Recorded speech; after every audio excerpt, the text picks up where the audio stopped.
Hey, everybody. Thank you all for joining us tonight for our Monday guest speaker. We are so excited to have you all, and we have a fantastic speaker for you this evening. Um, Again, thanks for being here. My name is Shannon Sheehy. I manage our careers team here at Code Louisville and Code Kentucky. What that means is I oversee our team of career coaches and tech employer specialists who help you all out closer to the end of your time with us. So they help you with resume reviews. You've maybe been to one of their workshops already. Um, they help connect you to employers and figure out what types of roles and companies might be a good fit. So definitely be in touch with those folks early and often. And if I can help make any intros or kind of remind you who those people are for you, please let me know. You can send me a DM in Slack tonight. I'll be on for the duration of the speaker. But as a quick reminder, your career coaches are either August Mapp or Jenny Terry, and then your tech employer specialists who work more with connecting you to employers and talking about roles. That would be Monica Remy for Northern Kentucky, David York for Central and Eastern Kentucky, and then Allie Ryan for the Louisville area. Before we get to our speaker tonight, just a few announcements that we want to share with everybody. So we are always working on our slate of speakers, and we do have some exciting ones coming up. So we have a speaker next Monday, Matt Ruber. He's going to be presenting on sustainable tech, sane practices for a sometimes insane world. And then on May 20th, we're going to have Ken Baum from Engage Partners presenting. And on June 17th, our careers team is actually going to do a panel to talk about their services and just to answer questions that come up a lot in job seeking and to help you all out. I imagine we'll schedule at least one or so more in that stretch. We're definitely not going to have a speaker May 13th.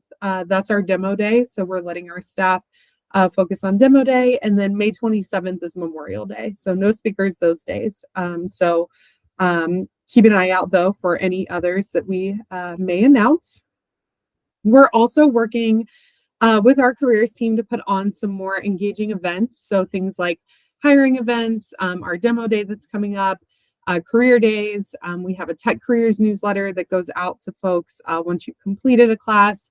So just keep your eyes out for those things. We usually share them in Slack, especially if there's a registration needed. So just keep an eye out there. And then finally, if you're attending as part of your career readiness requirement, so if you are one of the folks that just started in January and you're in Module 2 right now, just remember to fill out the form in your Google Classroom to get credit for attending. A couple of housekeeping items. Please keep yourself muted throughout the presentation as much as possible. There's a lot of us here, so we just want to cut down on background noise. But feel free to use the chat for any questions or comments that come up. I will be monitoring that and can help our speaker if we have any questions as we go along. And we'll also have some time for questions at the end. Tonight, we are joined by a wonderful friend of the program, Laura Williams. Laura is going to present on refactoring techniques for us tonight. And with that, I'm going to go ahead and turn it over. Thanks so much for being here with us, Laura. I'm glad to be here. All right. Hi, everyone. So as Shannon said, I'm going to be talking about an introduction to code refactoring. This is just a bit of a joke in the title slide, because what we'll get into in a moment is refactoring is changing your code without actually changing what it's doing. All right, so just a little bit introduction about me and where I've come from. Like you, coding wasn't my first career.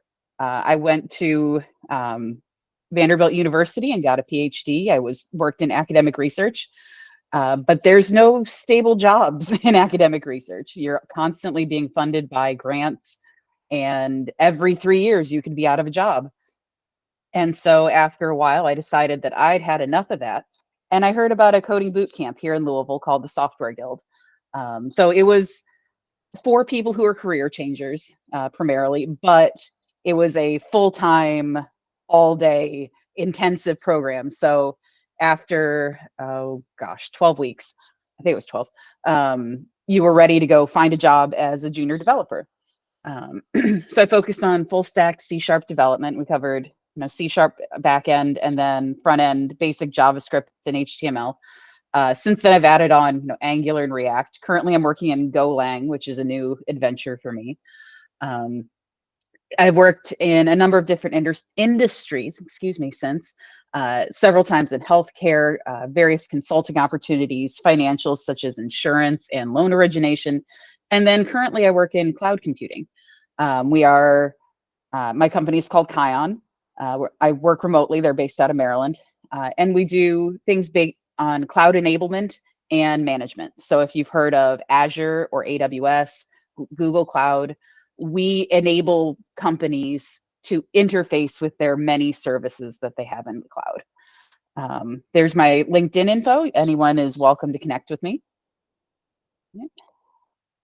Okay, so we're talking about refactoring, and what is that anyway? So the technical definition of it is when you're changing or updating your code, and the goal of making it cleaner, which we'll get to that in a minute, easier to understand, more maintainable, but you're not actually changing what it does.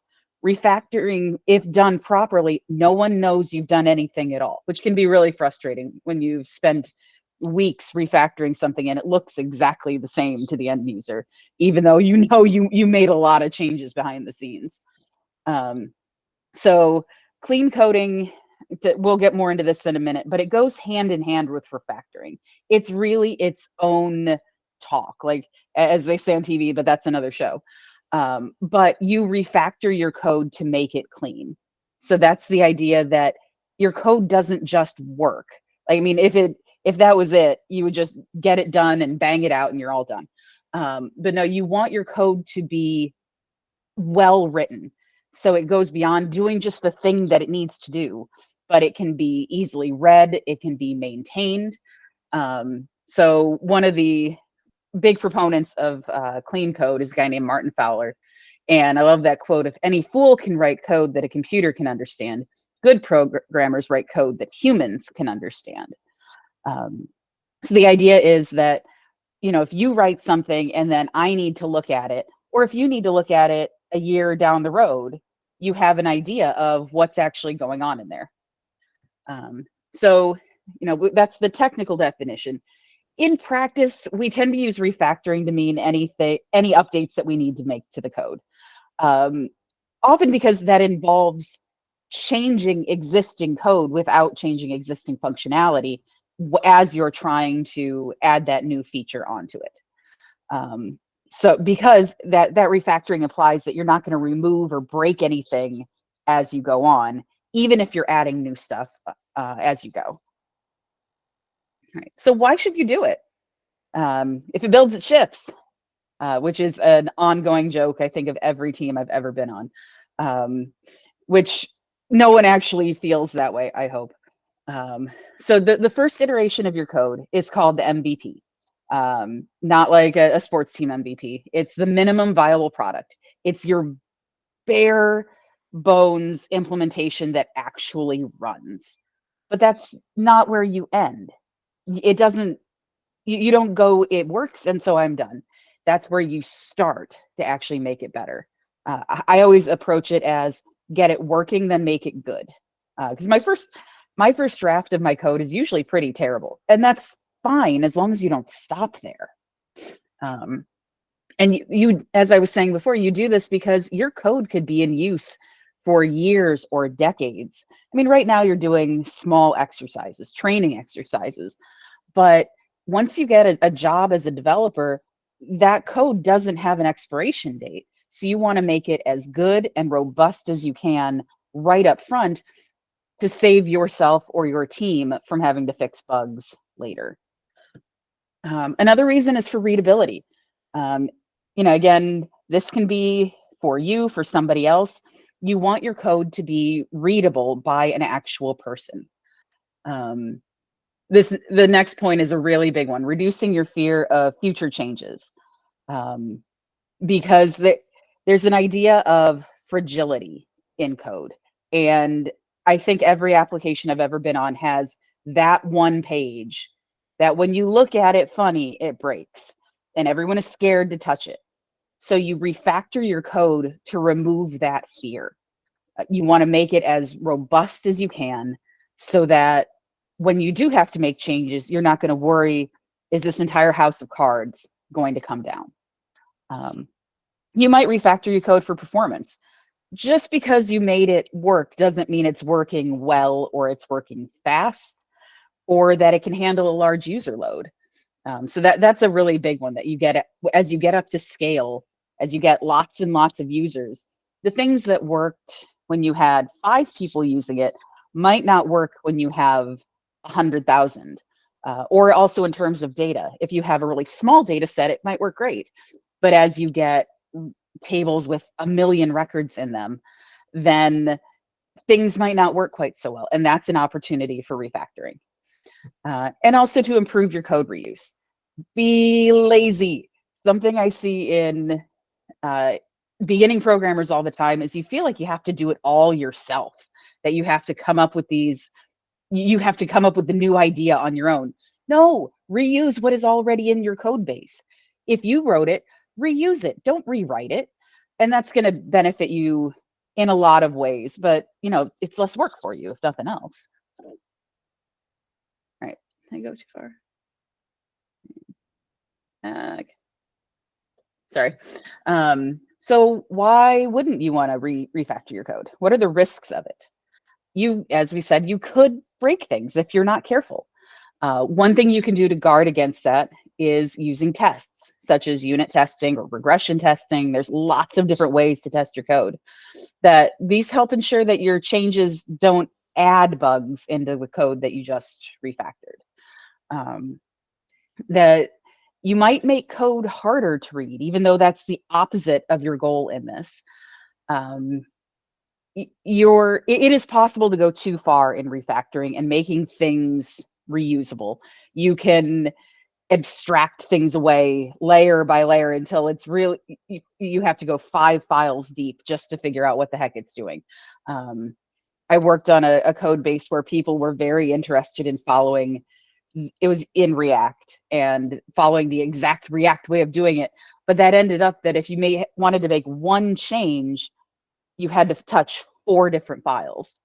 And in my opinion, that was not a good use of refactoring, getting it into that state, because it made it harder to make changes and it made it harder to read. And also it can be costly, both in terms of time and money. I mean, developers cost money. We are a resource for the company and a line item expense. So when you have things that need to be refactored, it's called tech debt. And pulling time away to actually address tech debt can be really hard. So it can be difficult to convince your company to do it. One thing you can do to guard against that risk is do it a little at a time. I think of it as the scout rule. Leave a place better than you found it. So if I'm touching a file as part of a normal feature that I'm working on, if I see little ways that I can improve it as I go on, I do that while I'm touching it. I had a friend who referred to it as ninja refactoring. It was getting the refactoring in without actually getting permission to take time to do the refactoring by doing just little bits at a time in files that you were already in anyway. Sometimes you do get to a point where, I have one right now in my current code base that things have just kind of been added on and on and on. And after a while, you just need to take a step back and maybe do one of those bigger refactors. And luckily, I have a really supportive company that recognizes the need for that. And that's planned in our future work.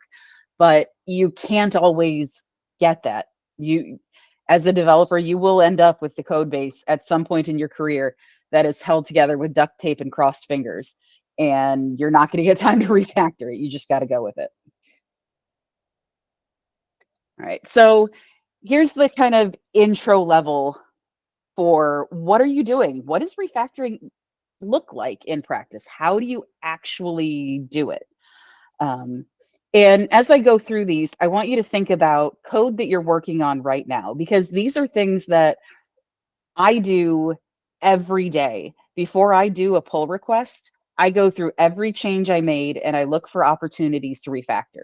And this is by no means an exhaustive list. There are lots and lots of different techniques and things you can look for. These are some of the basics, the daily drivers for refactoring your own code, either as you complete a feature or as you're working on a feature and need to integrate into existing changes. So first one is naming. It's not as easy as it sounds, because naming is a way of showing the intent of your code.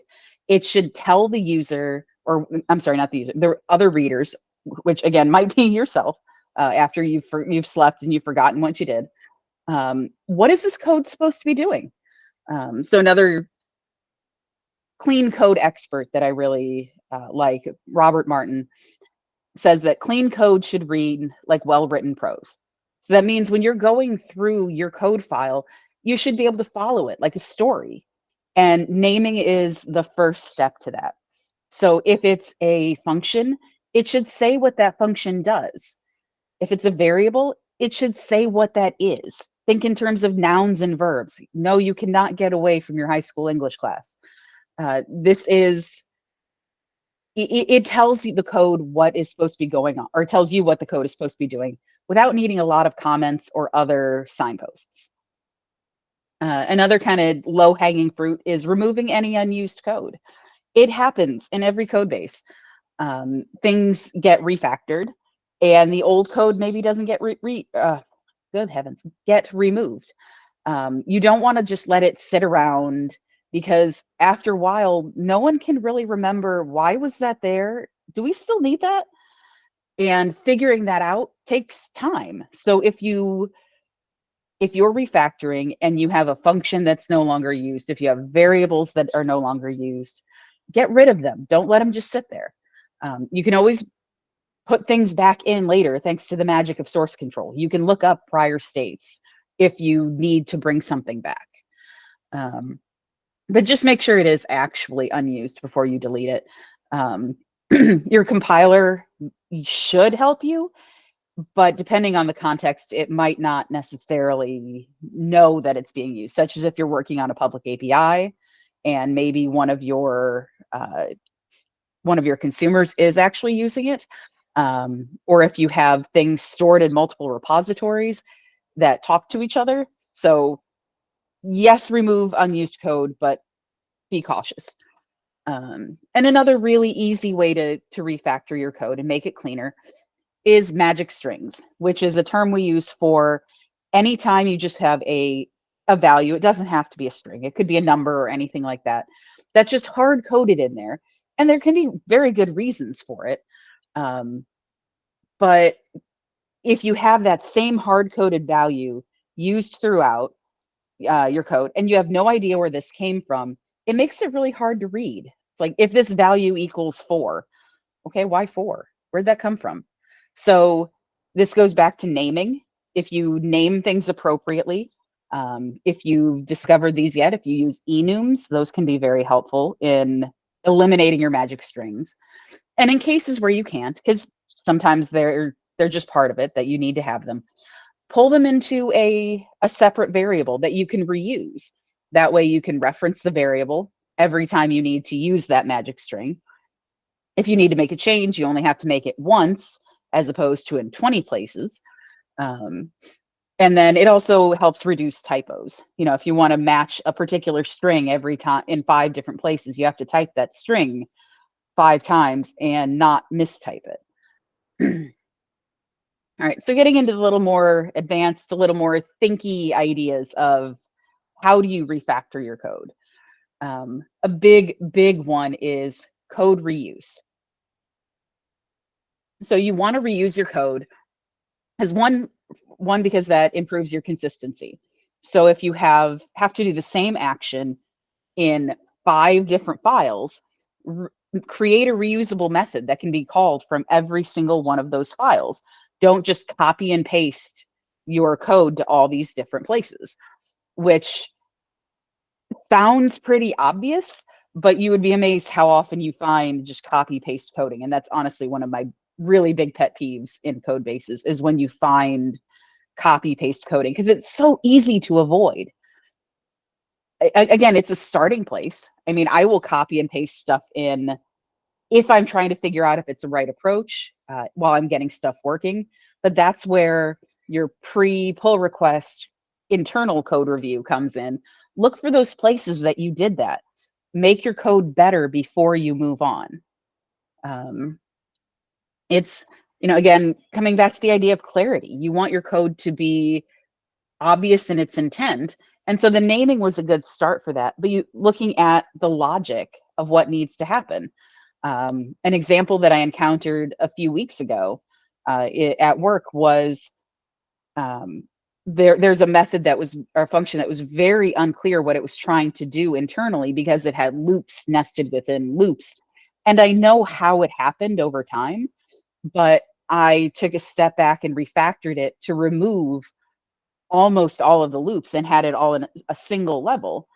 And so it made it a lot more obvious, what is this function trying to do at every step of the way? And so that way we knew there were a few issues that it wasn't doing right. That helped us pinpoint the areas where those issues were happening instead of, well, is it in this loop or over in here? So just think about, can I follow the path through this function or from function to function one step at a time? And then another related to that is single purpose. If you look at your function and it's 100 lines long, I guarantee you it's not doing one single thing. It's doing a lot of different things. So one thing you can do to help the clarity of your code by refactoring is to make sure that you are making methods that have a single purpose. And that's called extracting a function. And so you can find a related little blob of code inside your function, pull it out into its own function, and then call it from the parent. And so that helps you because that new function now has a purposeful name. And so as you're reading through, again, this idea of well-written prose, you can see what's happening at that line. And it might be as you're reading through the code, you don't care exactly how that one thing is happening. It just tells you that it is. And then if you do care how, you can go into that function and take a look at it. All right, so we're going to go into a demo of some of these things in a minute. But these are some resources that I really like. The Clean Code video series. Again, the clean code goes hand in hand with refactoring since that's the goal of refactoring. I quoted Robert Fowler earlier. He goes, in his videos, he goes by Uncle Bob. They're a little off the wall, but you learn a lot from them. And so those, especially his foundation series, will give you a lot of things to look for when you're doing your refactoring. Website, The Refactoring Guru. It has things that you never even thought to ask about refactoring. It had things that I'd never even heard of in refactoring. And that I had maybe done, but hadn't actually touched yet. So it's a fantastic resource for not only getting started, but learning more about particular aspects of refactoring. Oh shoot, I didn't mean to do that. Go back, thank you. I touched my touchpad and it thought I wanted to go forward. Use your IDE, depending what language you're working on. I really like ReSharper, which is an add-on for Visual Studio for those of you working in C#. There's anything by JetBrains, which is a company that makes coding software, will have these features, but there's a lot of different options out there if you look around. They give you suggestions on how to improve your code. And you don't have to take them, but I've personally learned a lot by looking at those those suggestions and seeing, how could I do this better? Is there a clearer, cleaner way to present this same information? And then also use other developers. Talk to each other, find a senior developer who will give a code review for you. Learn to do code reviews yourself. I've learned a lot by learning to review other people's code, because if you're reviewing other people's code, you have to know what to look for. And that means you can learn it, or you can utilize that in your own code when refactoring your own code. the first place I worked as a junior developer had a really strong culture of group reviews and really taking clean coding seriously. And that's really helped me throughout my career so far, and will continue to help me, um, thinking about that at every step of the way of how do I make my code not just work, but better and good. All right, so on to a demo. This is actually a kata I had to do once in a job interview, and I thought it was a fun little test. So we're going to go through something called the Berlin clock, which is an actual clock. You can look it up. You can go see it if you're in Berlin. But the idea is that based off of this grid, you can tell what time it is. So we're going to do a slightly simplified version once we get to the actual code. But by way of introduction, the first row are groups of 5 hours. The second row are groups of 1 hour. So in this case, it goes, there's 3 in the first row. So that's 5, 10, 15. And then the next row, 16, 17, 18. 18 hours, 6 p.m. They're European. They use 18-hour clock or 24-hour clocks. And then the next 2 rows are minutes. Again, in the blocks are in groups of 5. So you can count 5, 10, 15. And in this one, to make it easier to read, every third one, so every quarter hour, is a red light. In our example, we're going to just do a single color light, again, to keep it simpler. So in this case, it goes 35, 7 blocks lit of 5 minutes each. So 6:35 p.m. The circle on top is for seconds, but that's another one that we're going to ignore for the time being. All right. So again, for for anybody who is in C# land learning that, if you haven't discovered .NET Fiddle yet, it's just a free, very bare bones editor that you can use for testing things out. You don't want to write large programs in it, but if you want to try and do little proof of concept things, if you're trying to remember how something works. I always forget the exact formatting for date times, so I use this to remind myself sometimes. So what I did was I created some quasi test cases of, if we feed these different times, which I have in comments here, into it, will we get the expected string out? And in this case,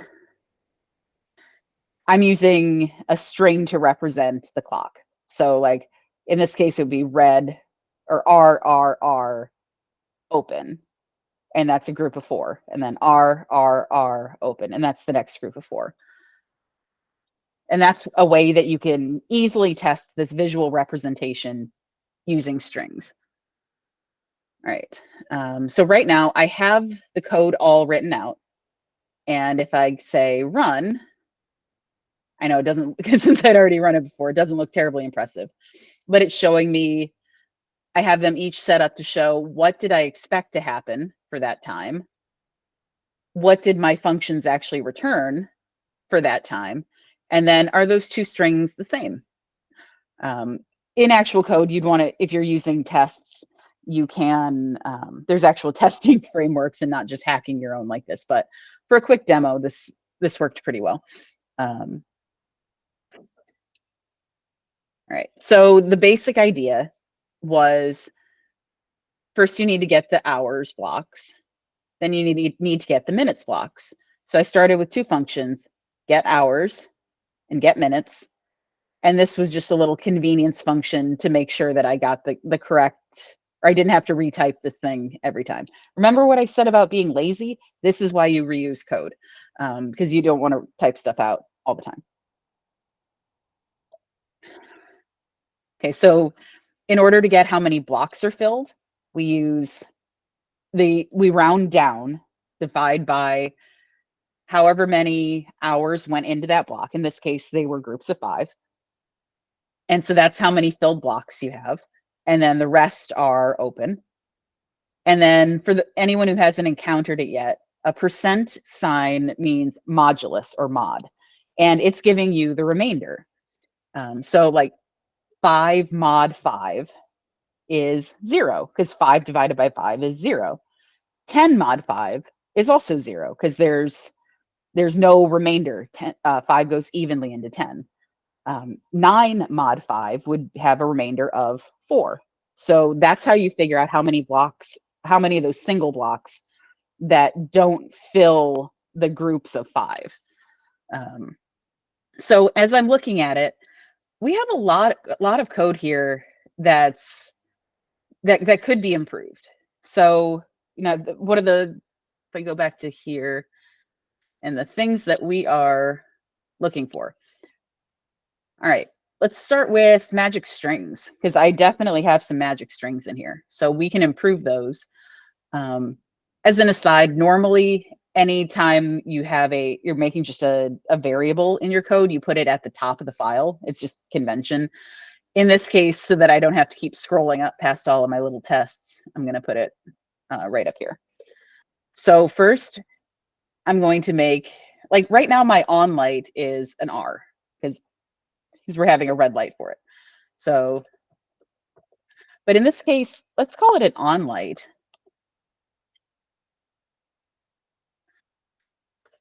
I'm actually going to make you a car. Because now, say we want the on light to be green or yellow or any other color.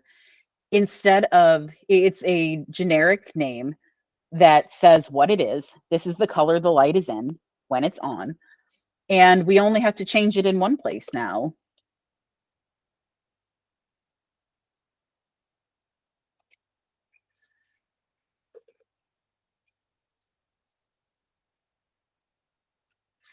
And, as you can see, it takes a minute to find all of those. And if this is just a tiny example, if you had a really big code file with a lot of magic strings all over the place, it can take a while and you can miss some, and that leads to bugs. So by having it in a single spot with just a single place, that means that it's always going to happen the same way. The on light is always going to be R. And if we want to change it, we can change it and it's fine. I'm not going to change it right now because since I have my little fake test cases in here, I'd have to go and update all of them as well. But right now, if I click run, they all pass. And actually, let's go ahead and do that. If I change it, I want a purple light instead as my on light.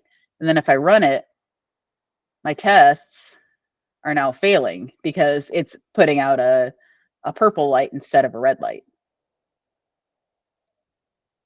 And so that's how having some kind of tests, either that you can go visually confirm, or these would be akin to a unit test, something that can show you after you make a change, do your things still work?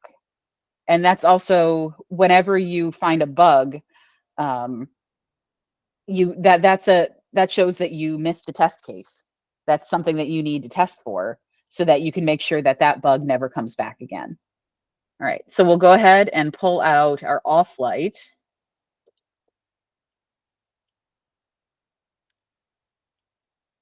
Into its own string as well.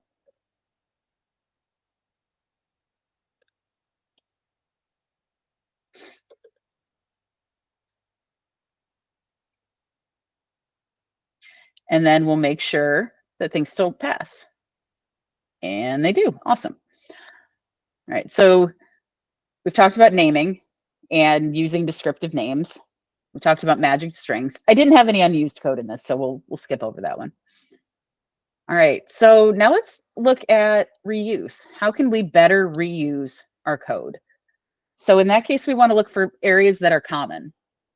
So in this case, if I look at my blocks, in both cases, I'm using math.floor that rounds a decimal down. And I'm taking some value that I pass into it in the method signature, and I'm dividing it by 5.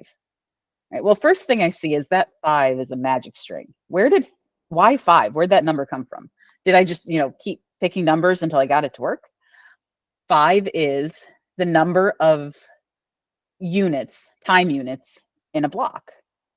So let's start writing a new method that can hopefully replace both of these methods.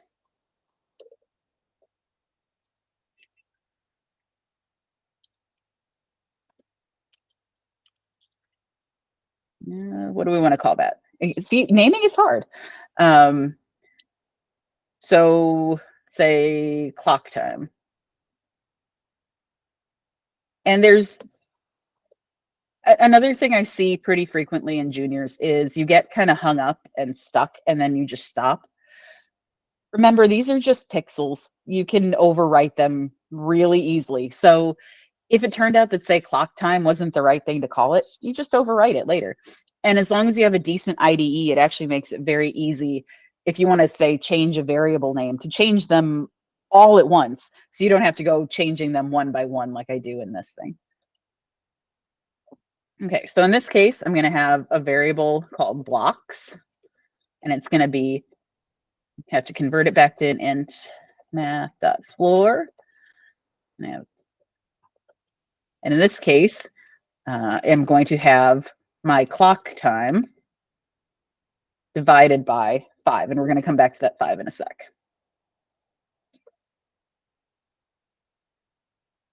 Oh, put my parent in the wrong spot.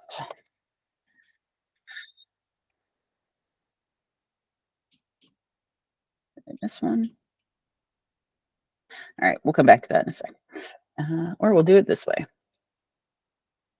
That's the trouble with coding without an IDE is you get, or when you use one all the time, you kind of forget, or it makes it so easy to find spots where you maybe misspelled something or missed a parenthesis that it's hard when you don't have it anymore.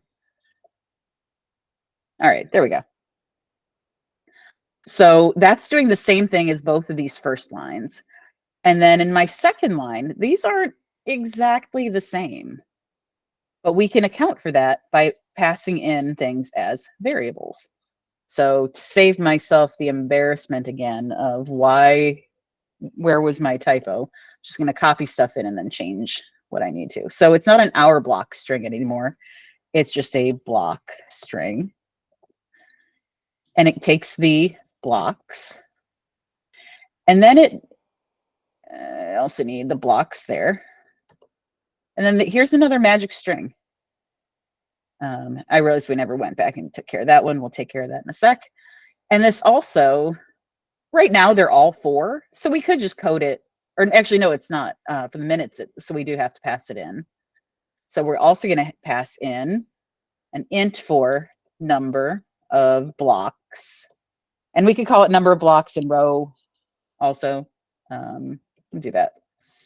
So in this case, instead of 4, it's going to be number of blocks in row.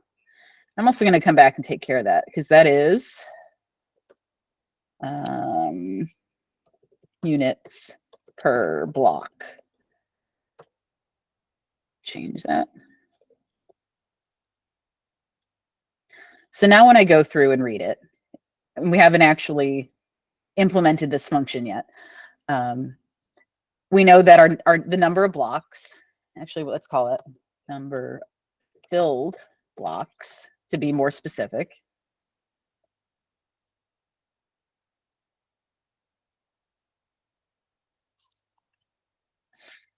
See, it's starting to take shape. We're figuring out that our number of filled blocks is dividing the time that we pass in divided by how many blocks or how many units go into each block, each bucket.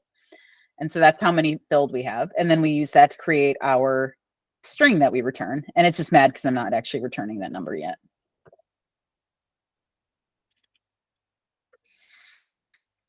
Okay, so that will chill in a second. And so then we can actually test it out and see if it works.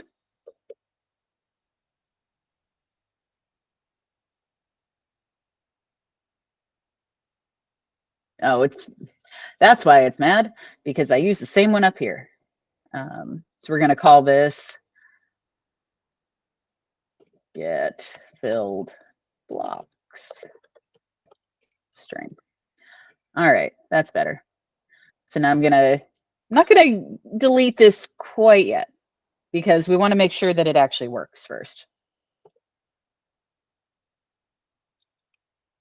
We're going to call get filled. All right, now we have to feed it some numbers. We need to know the clock time. That's the hours right there. And then we also need to know the number of blocks in a row. In this case, there are 4 blocks in that row. All right, so we changed one. Let's see if it still passes. And it does. Awesome. So that means we can get rid of this line. And we can also get rid of that hour blocks because that's code that we no longer use. We don't need that anymore. So that's what I was saying, delete your unused code. And then we can do the same thing here.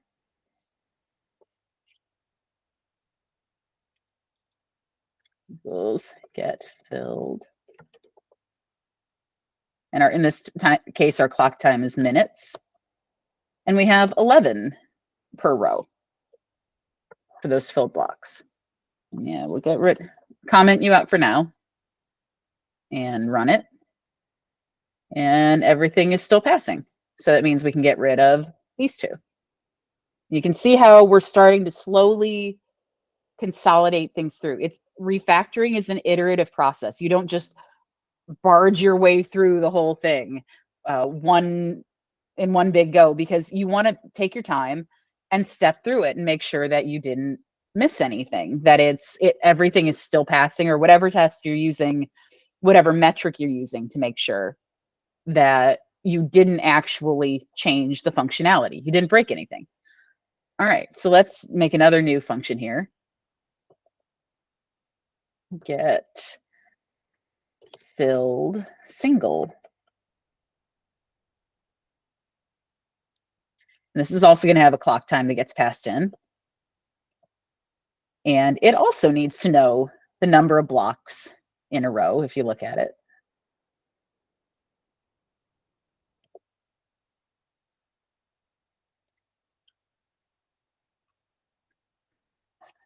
Okay, so in this case, we've got, remember in this case, we're using mod again. And if you look, they're still both using 5, so we could keep that hard-coded, but we're not going to do that. We're going to give it a name so we know what it is.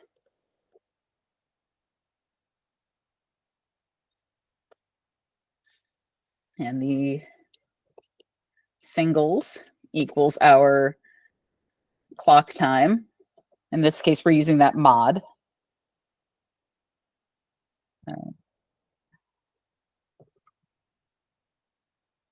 Okay, and then we can construct our string. I'm going to copy and modify. So it's the singles and singles, and we're going to get rid of that 4 in there, and that's the number of blocks in a row. And then we just have to return it. Oh, didn't change that name.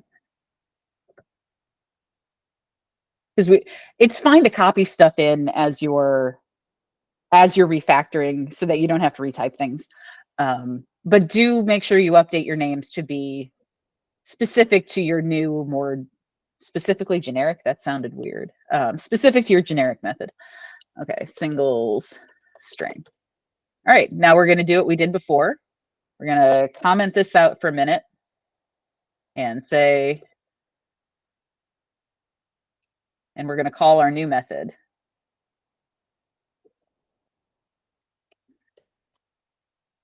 And it needs a clock time, which is minutes. Yeah, hang on. And it needs the number of blocks in the row, which in this case for the singles, there's only 4 of them. Okay, so let's test it out. Run. Everything's still passing, so we can get rid of our now unnecessary code. We can do the same thing up here.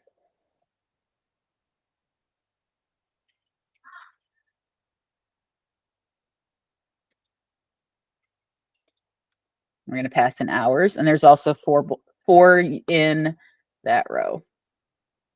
Get rid of you. And run just to double check.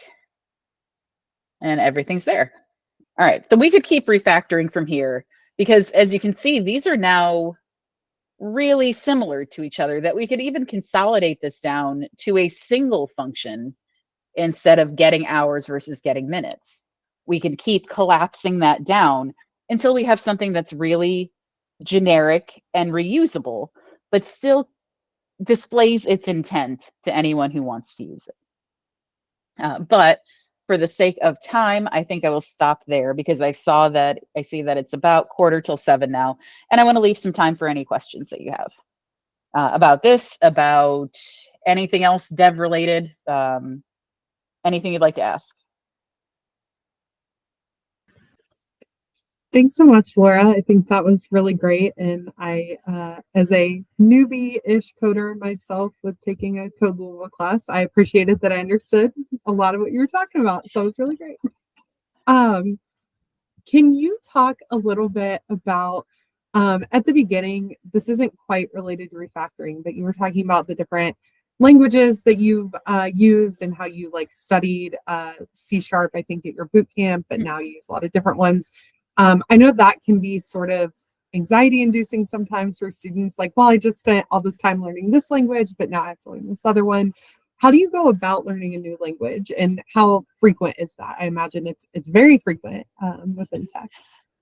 It's it's not as frequent as you would think. A lot of times it's when you start a new job, you have something new to learn. Sometimes in your existing job, you'll get a new language chucked at you. Someone decides we need to refactor everything in this new language. Um, but it my preferred way is to jump in, get a code base, start digging around, and see if I can figure out what it's doing. So, as I said, Go, which I'm working in now, was a completely new language to me. I had never worked in it before this job, which I started at the end of November in 23. I was really fortunate that my company was fine with that. A lot of companies want you to, especially at the senior level or above, they want you to come in knowing and being an expert at a particular language. Um, but and this is one of the things I love about Kion is they understand that good programmers aren't about the language. It's about how you think. Like I've taught I've taught juniors before, and I can teach you syntax, but it's a lot harder to teach someone how to think like a programmer. The kind of questions that you need to ask, the logical flow. Um, so yeah, my preferred method is to get in there and start working in it.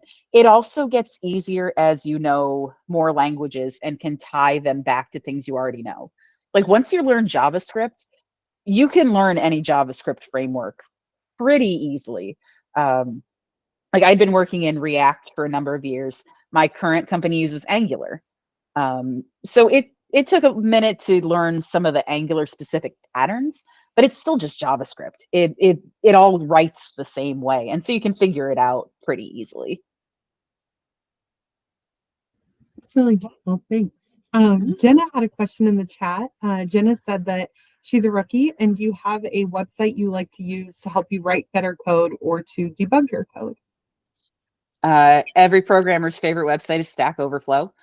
It it's a message board if you haven't found it yet, where you can ask questions. You can look up questions that other people have asked and had answered. Um, but I don't have any particular websites that are my go-tos. Um, Interestingly, the documentation for a language is often not the best or easiest resource to use. Like having worked in C sharp, the Microsoft documentation can be really dense. And once you kind of know your way around and know what you're doing, then it makes sense. But when you're a beginner, it can be kind of hard to figure out what the heck they're talking about. Um, W3 Schools is a good resource. They're very beginner oriented. Free Code Camp is another one. They have boot camp like classes, but they also just have general articles that you can look up as well for resources. All right. Refactoring a lot of if else conditions. Using separate functions, it depends on exactly what you're trying to do. Um, if you have a lot like a single set of if, else if, else if, else if, you might want to look into what's called a switch statement, because that is, imagine you need to sort marbles by color into a bunch of buckets. A switch statement will say, if blue, go into bucket 1. If red, go into bucket 2. If green, go into bucket 3. And you can do it all in one nice, neat little package, and say, instead of actually having to go if this, if this, if this. If you have nested conditionals, there's not necessarily one technique you can use other than really looking at it and figuring out, do you need to nest all of those? Just because it can be hard to decide, or excuse me, hard to decipher what that conditional is doing once you're 3 or 4 levels in. So that's just when you take a step back. I honestly, I keep a notepad and I just handwrite things out a lot of times. If I'm trying to sort things out and figure out what something is actually doing, because that lets me, scribble all over it and draw arrows. And that's what helps me get my thoughts in order and maybe clarify some of those issues, like you mentioned with conditionals. Laura, I recognized a few names of attendees here who actually just finished a class with us. Do you have any advice on refactoring code for a personal project? So they already have a project under their belt, but I'm sure that's a way that they can improve it, or any other ideas on how they can kind of polish that final project. Sure. Something that we like to, or I like to say anyway, and got my cohorts saying it as well when I was in my own coding boot camp, was, how do you eat an elephant? One bite at a time.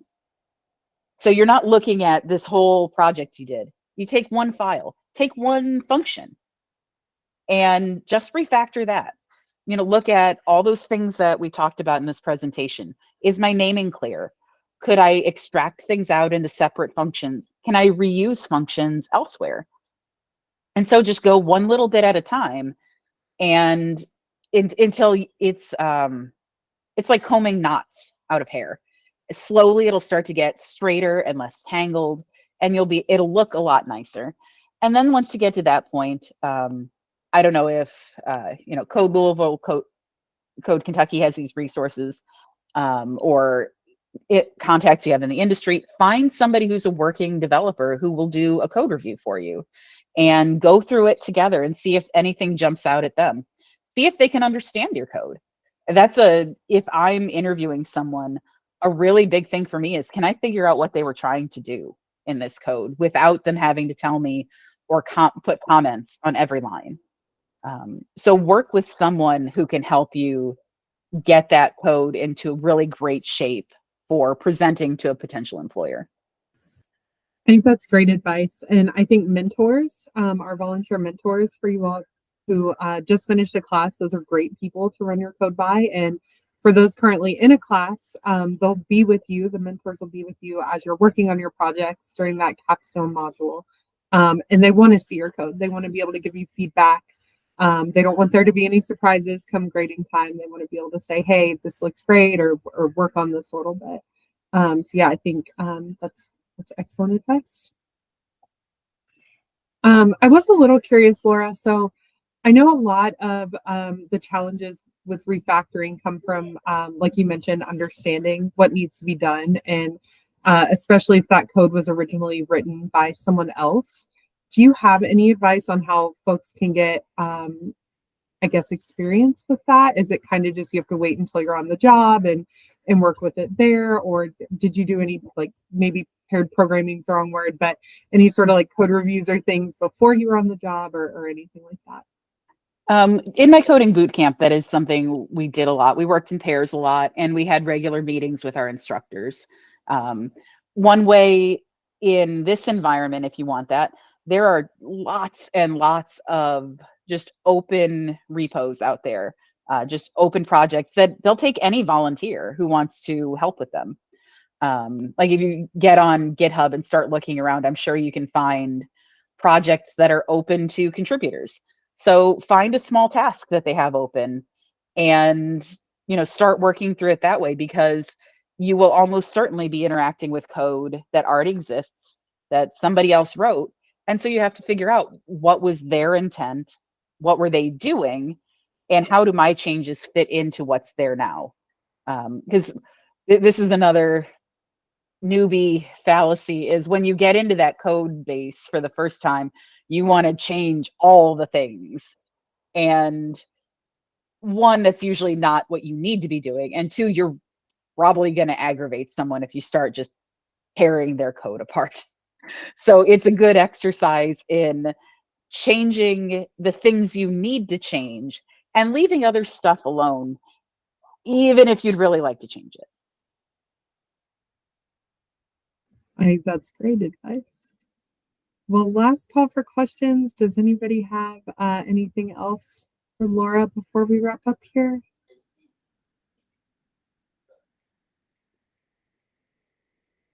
Great. Well, thank you again to Laura for presenting for us today. It was really great. And thank you all for attending. We really appreciate it. I will share a recording later this week, possibly tomorrow if it gets uploaded quick enough before I hit the road. But yeah, thank you all so much for being here, and I hope you have a great night.